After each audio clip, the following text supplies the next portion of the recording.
When you have a recording with two audio tracks, what might sometimes happen is that the two audio tracks don't align. So for example, here we can see that one of the audio tracks is connected to the video track and they have the identical length, and then the second audio track, which is supposed to match, for some reason doesn't match. This can happen when recording TeamViewer sound from an external source, and who knows how else this might happen. So how can we fix this? I think the easiest workaround that I've found is that you can change the playback speed. You can't change the playback speed of the audio. Unfortunately, there's no such option here in audio. You can't do anything like that. What you can do is you can change the playback speed of the video itself with the attached audio.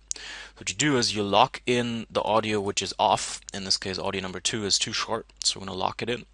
And we're going to go to the track here, the first video track, and go to right click onto the video track and select clip speed, which lets you change the speed at which the clip is played.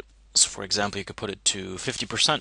That would mean everything gets stretched out to double its length.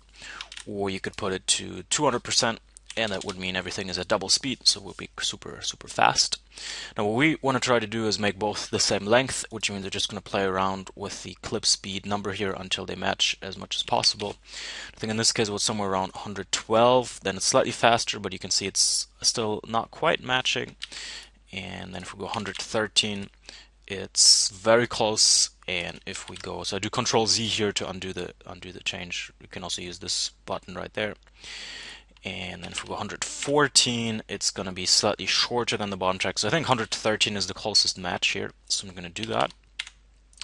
And now everything is slightly faster, but I think 13% faster isn't going to be audible, or it's going to be hardly distracting at all. Maybe it's even better to be slightly faster overall. And I'm going to just produce that, and afterwards check that the audio tracks are sort of in sync. You could of course check right now here also with the play button. But yeah, also might change a little bit post-production though with the speed change, so I think we'll just do that.